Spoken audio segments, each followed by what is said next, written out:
তো right now আমি আছি উত্তরা গণভবনে। তো আজকের এই ভিডিওতে আমি আপনাদেরকে দেখাবো যে 200 টাকার মধ্যে কীভাবে আপনারা উত্তরা গণভবন একদিনে ঘুরে যেতে পারবেন। তো চলেন ভিডিওটা শুরু করা যাক। তো আসসালামু আলাইকুম সবাইকে, কেমন আছেন সবাই? আশা করি সবাই ভালো আছেন। Welcome back to my new video. তো সকাল সকাল ঘুম থেকে উঠে আমি সোজা চলে যাই আমাদের ঈশ্বরদী রেলওয়ে স্টেশনে, কারণ ওইখান থেকে আমাদের ট্রেন আছে কমিউটার। ভাই চলে আসছে ভাইয়া, এই তো আলহামদুলিল্লাহ।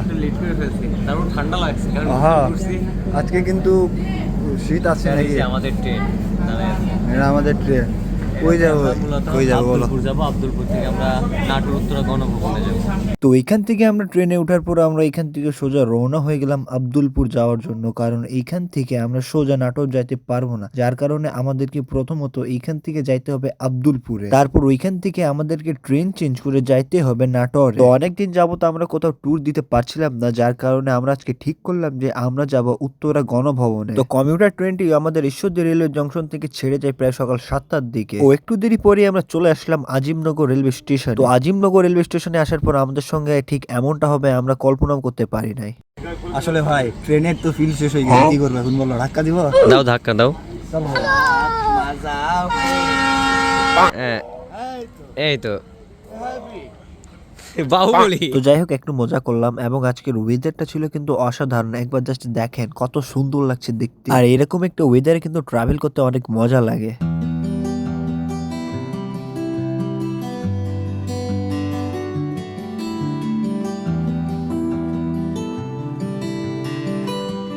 তো আমরা প্রায় অর্ধেক ঘন্টা জার্নি করার পর চলে আসলাম আব্দুলপুর রেলওয়ে স্টেশনে। তো এখন নামছি আব্দুলপুরে। এই যে আমাদের ট্রেন কমিউটার, এবং এই সাইড হচ্ছে তিতুমিল। তো আমরা এখন তিতুমিলে যাব। তো আব্দুলপুরে নামার পর আমরা এখান থেকে তিতুমিরে করে এখান থেকে রওনা হলাম নাটোরের উদ্দেশ্যে। আর সত্যি কথা বললে আজকের এই ওয়েদারটাতে ট্রাভেলিং করে অনেক ভালো লাগছে। ফাইনালি আমরা চলে আসছি নাটোরে। তো এখান থেকে এখনো যাইতে অর্ধেক ঘন্টা সময় লাগবে নাকি? আধা ঘন্টার মতো সময় লাগবে। তো একটা ইন্টারেস্টিং বিষয় কি জানো, এটা কিন্তু আমাদের শহর, আমি তো নাটোরের ছেলে। তো আমরা প্রায় সকাল 8টার দিকে নাটোর এসে পৌঁছাই। এরপর স্টেশন থেকে বের হয়ে আমরা বাইরে চলে আসি। দেন এখান থেকে একটা অটো নেই যা আমাদেরকে উত্তরা গণভবন নিয়ে যাইতে পার পিস নেবে 20 টাকা করে। আমরা চলে আসছি উত্তরা গণভবনে, ঠিক আমার পিছনে হচ্ছে। তো আমরা প্রায় সকাল 8:30টার দিকে চলে আসছিলাম উত্তরা গণভবনে। দেন এইখানে আসার পর আমরা জানতে পারলাম যে সকাল 10টার পরে খুলবে উত্তরা গণভবন। তো এখনো প্রায় আমাদেরকে 2 ঘন্টা ওয়েট করতে হবে, সেই জন্যই আমরা একটু সাইডে যাই বসি। দেন ওইখানে একটা কুকুর চলে আসে, তারপর কি করে দেখেন একবার।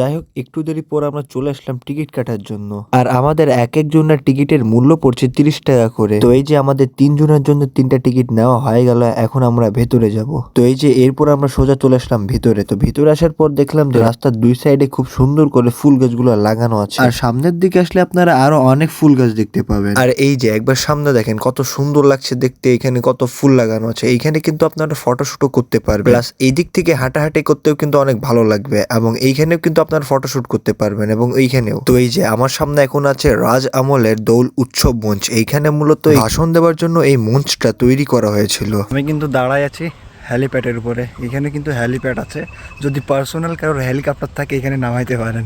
আর আরেকটা কথা, এইখানকার পরিবেশটা কিন্তু মাশাআল্লাহ অনেক সুন্দর আছে, আপনাকে মুগ্ধ করে দেওয়ার মতো এখানকার পরিবেশ। আর এইখানে আসলে কিন্তু আপনারা প্রাচীন কালের অনেক ধারণা নিতে পারবেন। এখানে কিন্তু জাদুঘর আছে, যার ভেতরে গেলে আপনারা ইতিহাস সম্পর্কে আরো অনেক কিছু জানতে পারবেন। তো এই যে এই গাছটা দেখতে কিন্তু অনেক সুন্দর লাগছে, এর কারণটা হচ্ছে এই গাছে কিন্তু পাতার চেয়ে বেশি ফুল আছে। তো এখন যাবো আমরা ওই সাইডে। তো ফাইনালি আমরা চলে আসছি এর ভিতরে। এখন আমরা যাব সামনের দিকে, মূলত ওইখানে হচ্ছে হরিণ। আমি আছি হরিণ এর এখানে, ঠিক এই যে পিছনে দেখা যাচ্ছে হরিণগুলা। তো দেখি একটাকে ডাকি, আসে নাকি দেখি। আহ আহ আহ আহ আমি জানি না কুকুরের মতো ওরে ডাকছি আমি, দেখা যাক আসে নাকি। এই তো চলে আসছে, দেখি এখন একটু ছুঁয়ে দেখি কেমন লাগে দেখতে। এ ভালোই লাগছে আসলে, এটা দেখতে কিন্তু আসলে ছাগলের মতো লাগছে একটু একটু আমাকে। তো এই ফার্স্ট টাইম আমি হরিণকে হাত দিয়ে ধরলাম। আরেকটা কথা আপনাদেরকে বলি, আজকের ওয়েদারটা কিন্তু জোশ, মানে ঘোরার পর আমাদেরকে সেই লাগতেছে। আর সকাল থেকে তো আপনারা দেখলেনই যে কত কুয়াশা ছিল।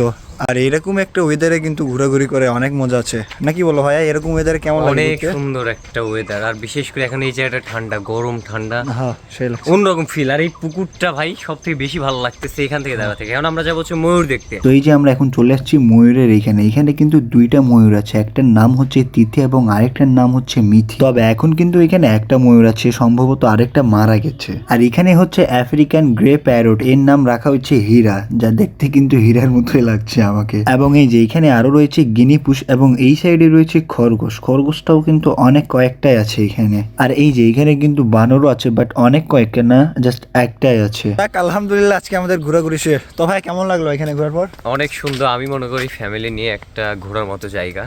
আসলে সুন্দর একটা পরিবেশ, সবথেকে বেশি ভালো লাগছে পুকুর পাড়ে মানে বসে থেকে একটা সুন্দর পরিবেশ, মানে সুন্দর। আর নেক্সট টাইম আমার মনে হচ্ছে তুমি ভাবির সঙ্গে আসবে, আমি যত সম্ভব শিওর। ইনশাআল্লাহ ওয়ান ডে। তাহলে ভাবি দেখা হচ্ছে। I love you. তো আজকের ভিডিও মেনলি এই পর্যন্তই ছিল। দেখা হবে আপনাদের সঙ্গে একটা নতুন ভিডিওতে। ততক্ষণের জন্য আল্লাহ হাফিজ সবাইকে।